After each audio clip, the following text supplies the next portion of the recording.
Hola y bienvenidos. Hoy vamos a darle una vuelta a un tema que, a primera vista, parece una cosa, pero en realidad es otra muy distinta. La defensa de los derechos humanos a nivel internacional. Que siempre nos la imaginamos como algo muy, no sé, casi como una cruzada, ¿no? Alguien denuncia una injusticia y, bueno, espera que el mundo reaccione. Exacto, una cruzada moral. Pero la realidad, la verdad es que se parece mucho más a una partida de ajedrez. No se trata solo de tener la razón, que también, sino de mover la pieza correcta en el momento justo. Justo. A ver, la cuestión de fondo casi nunca es si ha habido una violación, que eso a menudo es evidente. La pregunta del millón es, ¿ante quién la llevas? Porque hoy tienes múltiples sistemas, casi como un mercado de justicia internacional. Claro, Y elegir el foro equivocado no es un simple error, ¿eh? Puede ser la diferencia entre que algo funcione o que sea un fracaso absoluto. Un fracaso que significa años de espera para nada, un caso rechazado por un tecnicismo o, peor, quemar una oportunidad que no vuelve. Así que el análisis de hoy va de eso, de esa decisión crucial. ¿Cómo se diseña una estrategia legal internacional para que de verdad sea efectiva? Y la primera idea, que ya es potente, es que todo empieza por definir qué significa ganar en este contexto. y es que ganar no siempre es lo que parece. No, siempre lo asociamos a una sentencia, a una indemnización, pero en este tablero a veces el objetivo es completamente distinto. Vale, profundicemos en eso porque me parece fascinante. Si no siempre se busca una condena, ¿qué otros objetivos puede haber? O sea, ¿no es ese el propósito final de la justicia? Es el propósito más visible, sí, pero no siempre el más estratégico. A veces el objetivo principal es, por ejemplo, la prevención inmediata. ¿Cómo? Imagina un activista que va a ser deportado a un país donde su vida corre peligro. Ahí no necesitas una sentencia que llegue dentro de 5 años. Necesitas una orden cautelar que pare esa deportación ahora. La victoria es que no suba ese avión. Claro, es una lógica de urgencias, no de un juicio a largo plazo. Exacto. Otro objetivo puede ser la presión política. A lo mejor sabes que un caso individual no va a prosperar, pero el simple hecho de presentarlo ante un comité internacional obliga al Estado a responder, a dar explicaciones en Ginebra, a que su nombre aparezca en informes. Mantienes el foco puesto ahí. Eso es. El objetivo no es ganar el caso, sino hacer que el problema sea demasiado incómodo de ignorar para ese gobierno. Es una especie de guerra de desgaste reputacional, ¿no? Luego hay dos objetivos más, muy sofisticados. Uno es la reforma normativa. Se elige un caso que es la punta del iceberg, que demuestra que una ley falla, no para ayudar solo a esa persona, sino para forzar al Estado a cambiar toda la legislación, Usas un caso como palanca. como palanca para un cambio mayor. Y el último, que quizás es el más ambicioso, es crear un estándar jurídico. Plantear un caso sobre un tema nuevo, pues no sé, derechos digitales, para que un tribunal internacional se pronuncie por primera vez. Eso crea un precedente que va a influir en el derecho de todo el mundo. Entendido. O sea que antes de mover un papel, la pregunta es, ¿busco apagar un fuego, generar ruido, cambiar una ley o escribir la historia del derecho? Ahí está la clave de todo, porque si tu objetivo es la prevención y eliges un sistema que tarda 8 años, has fracasado. Da igual lo justa que sea tu causa. En este campo, una estrategia equivocada es, en sí misma, una forma de denegar justicia. Vale, aceptado el reto. Tenemos objetivos. Ahora, las herramientas. Empecemos por el gigante, el Sistema Universal de Naciones Unidas. A ver, seamos sinceros, cuando uno piensa en la ONU, piensa en burocracia, en procesos eternos, mi primera reacción es, ¿por qué alguien llevaría un caso urgente ahí? Parece un agujero negro. Pues mira, es una percepción muy común y en parte es cierta. Si buscas una condena rápida y que se puede ejecutar para una víctima, la ONU no es tu sitio, pero es que su poder reside en otra parte. Es estructural o masiva. O sea, no hablamos de un caso aislado, sino de un problema que afecta a miles de personas que está arraigado en las leyes de un país. Dame un ejemplo. Pues, por ejemplo, la discriminación sistemática contra una minoría o la violencia policial como práctica habitual. Llevar un solo caso a un tribunal regional no va a solucionar el problema de fondo. No cambia el sistema. No. En cambio, un informe de un relator especial de la ONU sobre la tortura en ese país sí que pone el foco en el patrón, en la estructura. Vale. O sea, no es un bisturí para una operación quirúrgica, es más un altavoz para denunciar una epidemia. Es una analogía perfecta, sí. Y ese altavoz es muy potente cuando el Estado en cuestión es sensible a su reputación internacional. Una recomendación de un comité de la ONU no es una sentencia, pero puede congelar un tratado de libre comercio o complicar créditos internacionales. El coste diplomático puede ser altísimo. Entiendo. O sea, la ONU no te va a dar una indemnización mañana, pero va a poner a todo el cuerpo diplomático de ese país a dar explicaciones en Ginebra. Es una especie de muerte por 1000 cortes diplomáticos. Exacto. Y no hay que subestimar el poder del llamado soft law, el derecho blando. Las observaciones de estos comités, aunque no sean vinculantes, van creando un estándar. Los jueces de otros países empiezan a citarlas, los legisladores las tienen en cuenta, Poco a poco van calando. van moldeando el derecho. Por eso se dice que el sistema universal no castiga rápido, pero incomoda fuerte y a gran escala. Y a veces esa incomodidad es lo que de verdad fuerza el cambio. Entendido. El sistema universal es para generar ruido estratégico. Pero, ¿qué pasa si lo que necesitas no es ruido, sino una sentencia con nombres y apellidos? Si buscas justicia real para una víctima concreta. Ahí supongo que entra el sistema regional, en nuestro caso, el interamericano. Ahí es exactamente donde brilla. El sistema interamericano con la Comisión y la Corte, ese es el bisturí, la herramienta de impacto directo. Se acude a él cuando la premisa es clara. Has agotado todos los recursos internos. Has ido a los tribunales de tu país y nada. Y nada. Y buscas una reparación integral para víctimas concretas. Aquí sí hablamos de nombres, de historias, de familias. Entonces aquí el cambio de chip es total.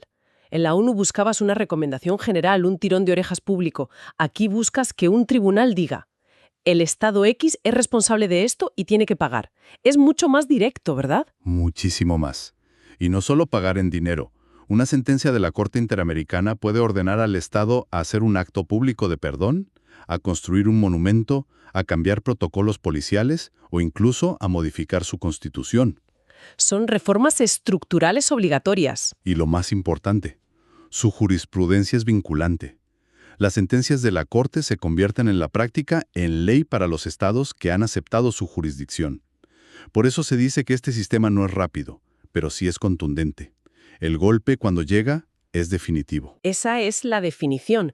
Un proceso puede durar una década, sí, pero la sentencia final puede cambiar la realidad jurídica de un país entero. Y para que no parezca que todo es América, el material que analizamos apunta a otros modelos.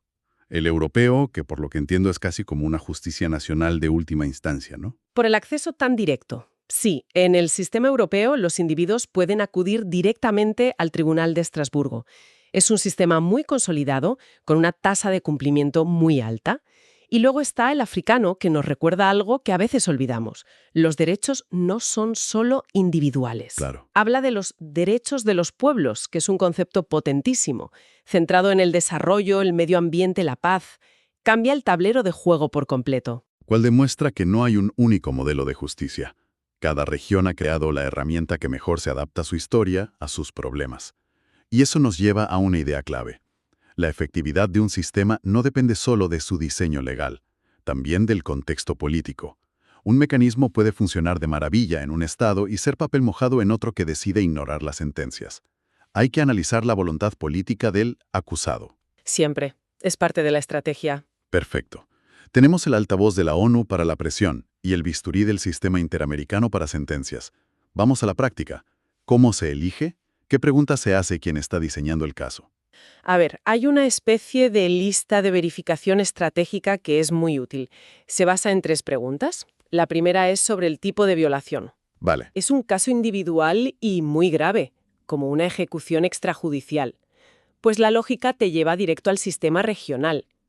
O es un problema estructural, como la falta de acceso a la vivienda. Ahí el sistema universal es más adecuado para visibilizar el patrón. Y me imagino que si es algo urgente, como lo del activista a punto de ser deportado, en ese caso la respuesta no es un sistema, sino un mecanismo. Las medidas cautelares o provisionales. Existen en ambos sistemas y están diseñadas para actuar en horas o días. Son el botón de emergencia. Bien, primera pregunta. Naturaleza del daño. Segunda. La segunda es sobre el objetivo jurídico-político, lo que hablábamos al principio.